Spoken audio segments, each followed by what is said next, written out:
திமுக பிரமுகர் பூஞ்சோலை சீனிவாசன் வீட்டில் அமலாக்கத்துறையினர் இன்று காலையில் இருந்து திடீர் சோதனை நடத்தி வருகின்றனர்.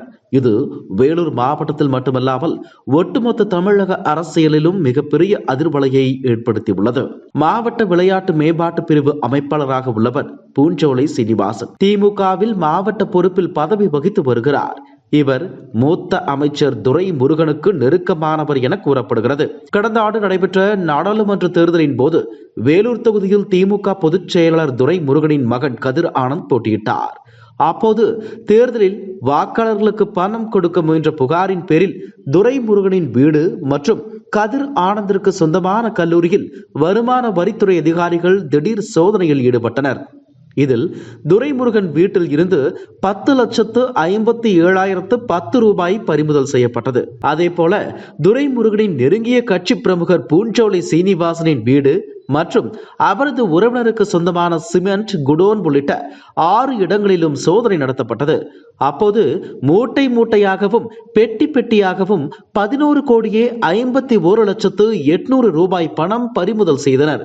அதே போல வேலூர் தொகுதி வார்டு வாரியாக வாக்காளர் பட்டியல் விவரங்களுடன் கூடிய ஆவணங்களையும் பறிமுதல் செய்தனர். பறிமுதல் செய்யப்பட்ட பணத்தில் சுமார் 9 கோடி ரூபாய் அளவுக்கு புத்தம் புதிய 200 ரூபாய் நோட்டுகள் இருந்தன.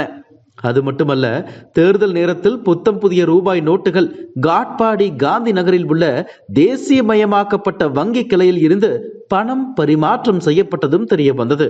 இதையடுத்து கதிர் ஆனந்த், பூஞ்சோலை சீனிவாசன் உள்ளிட்டோர் மீதும் வழக்கு பதிவாகி விசாரணையும் நடந்தது. பூஞ்சோலை சீனிவாசனுக்கு புத்தம் புதிய ரூபாய் நோட்டுகள் எப்படி கைமாறின, தொடர்புடையவர்கள் யார் என்பது குறித்தெல்லாம் விசாரணை முன்னெடுக்கப்பட்டது. இந்நிலையில் இவரது வீட்டில் அமலாக்கத்துறையினர் சோதனையை மேற்கொண்டுள்ளனர். பள்ளிக்குப்பம் நடுமோட்டூர் பகுதியில் பூஞ்சோலை சீனிவாசனின் வீடு அமைந்துள்ளது. இந்த வீட்டில் அமலாக்கத்துறையினர் சோதனை நடத்தி வருகிறார்கள். இன்று காலை சிஆர்பிஎஃப் பாதுகாப்பு படையினருடன் பூஞ்சோலை சீனிவாசன் வீட்டிற்கு வருகை தந்த அமலாக்கத்துறை அதிகாரிகள் சோதனை நடத்தி வருகின்றனர். 3 கார்களில் சுமார் 6 அதிகாரிகள் சிஆர்பிஎஃப் வீரர்களுடன் இந்த சோதனையை நடத்தி வருகின்றனர். துப்பாக்கி ஏந்திய சிஆர்பிஎஃப் பாதுகாப்பு வீரர்களும் வரவழைக்கப்பட்டுள்ளனர். இதனால் அப்பகுதியில் பரபரப்பு ஏற்பட்டுள்ளது. இதுபோன்ற செய்திகளை மேலும் தெரிந்து கொள்ள எங்களது யூடியூப், ஃபேஸ்புக் மற்றும் ட்விட்டர் ஆப்களை சப்ஸ்கிரைப் செய்யவும்.